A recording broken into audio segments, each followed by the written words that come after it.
കോഴിക്കോട് താമരശ്ശേരിയിൽ ലോറി നിയന്ത്രണം വിട്ടുമറിഞ്ഞ അപകടം. ഡ്രൈവർക്ക് സാരമായി പരിക്കേറ്റു. കട്ടിപ്പാറ ഭാഗത്തു നിന്നും തടി കയറ്റി വരികയായിരുന്ന ലോറി കേളൻമൂല ഇറക്കത്തിൽ വെച്ചാണ് അപകടത്തിൽപ്പെട്ടത്. ലോറി പൂർണ്ണമായും തകർന്നു. തടിക്ക് അടിയിൽപ്പെട്ട ഡ്രൈവറെ ഹിറ്റാച്ചി ഉപയോഗിച്ച് തടി നീക്കിയാണ് പുറത്തെടുത്തത്. ശരത് എസ് കൂടുതൽ വിവരങ്ങളുമായി ചേരുകയാണ്. ശരത്, വലിയ അപകടമാണ് നടന്നിരിക്കുന്നത്. ഇതെപ്പോഴായിരുന്നു ഈ അപകടം? ഈ ഡ്രൈവറുടെ ആരോഗ്യനില എങ്ങനെയുണ്ട്? ആര്യ, ഇന്ന് ഉച്ചയ്ക്ക് ആണ് ഈ സംഭവം നടക്കുന്നത്. താമരശ്ശേരി കട്ടിപ്പാറ ചമ്മൽ കേളൻമുലയാണ് ഈ ലോറി അപകടത്തിൽപ്പെട്ടത്. സൂചിപ്പിച്ചതുപോലെ തടി കയറ്റി വരികയായിരുന്ന ലോറി നിയന്ത്രണം വിട്ട് മറയുകയായിരുന്നു. ഡ്രൈവറായ താമരശ്ശേരി കിണറുള്ള കണ്ടി മുനീറിനാണ് ഇപ്പോൾ സാരമായി പരിക്കേറ്റിട്ടുള്ളത്.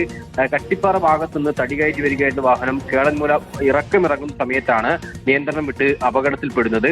ലോറി പൂർണ്ണമായും തകർന്നിട്ടുണ്ട്. തടിക്ക് അടിയിൽപ്പെട്ട ഡ്രൈവറെ ഹിറ്റാച്ചി, അതായത് സമീപത്തുണ്ടായിരുന്ന റോഡ് പണിക്കാരുടെ ഹിറ്റാച്ചി ഉപയോഗിച്ച് തടി നീക്കിയ ശേഷമാണ് പുറത്തെടുത്തത്. എന്തായാലും ഡ്രൈവറുടെ അവസ്ഥ സാരമായി തന്നെ പരിക്കേറ്റിട്ടുണ്ട് എന്നുള്ളതാണ് മനസ്സിലാക്കുന്നത്. താമരശ്ശേരി താലൂക്ക് ആശുപത്രിയിൽ പ്രാഥമിക ചികിത്സ നേടി പിന്നീട് ഒടക്കല്ലൂർ മലബാർ മെഡിക്കൽ കോളേജ് ആശുപത്രിയിലേക്ക് മാറ്റിയിരിക്കുകയാണ് ഡ്രൈവറെ. ശരത് എസ് ആണ് വിവരങ്ങൾ നൽകിയത്.